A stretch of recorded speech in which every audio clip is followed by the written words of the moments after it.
Hello guys, welcome to back to my channel. আপনাদের জন্য আবার একটি নতুন আপডেট নিয়ে এসেছি। লাখপতি দিদি স্কিম, দেশের 9 কোটি মহিলার লাখপতি দিদি।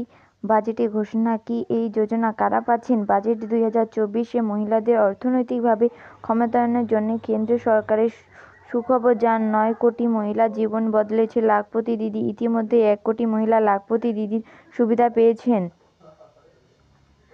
লাখপতি দিদি স্কিম, বাজেট 2024-এ মহিলাদের অর্থনৈতিকভাবে ক্ষমতায়নের জন্য কেন্দ্র সরকারের সুখবর, যার 9 কোটি মহিলার জীবন বদলেছে লাখপতি দিদি। ইতিমধ্যে 1 কোটি মহিলা লাখপতি দিদি সুবিধা পেয়েছেন। বাজেটের ভাষণে অর্থমন্ত্রী নির্মলা সীতারামন বলেছেন, 9 কোটি মহিলার জীবন বদলেছে লাখপতি দিদি। এই যোজনার অধীনে ইতিমধ্যে 1 কোটি মহিলার আওতাধীন 2 কোটি থেকে বাড়িয়ে 3 কোটি করা হবে।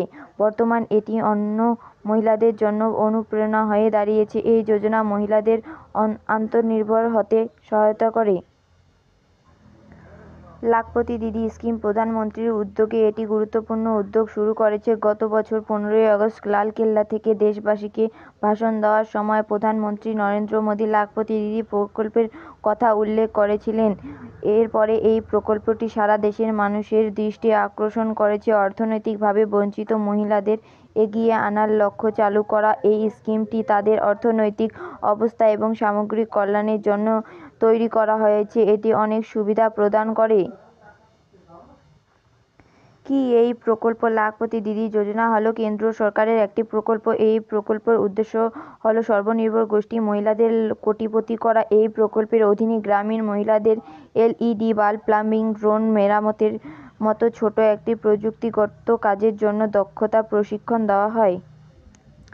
এই প্রকল্পের অধীনে 2025 সালে মহিলাদের লাখপতি করা হবে। লাখপতি দিদি স্কিমের আওতায় সরকারের লক্ষ্য 3 কোটি মহিলাকে প্রশিক্ষণ দেওয়ার কথা বলা হয়েছে।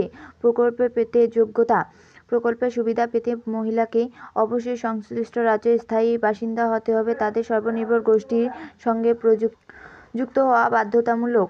আবেদন করার সময় আধার কার্ড, আয় এবং বসবাসের শংসাপত্র, bank account, mobile number, passport size ছবি দিতে হবে। মহিলারা অনলাইন ফর্ম পূরণ করে স্কিমের সুবিধা পেতে পারেন।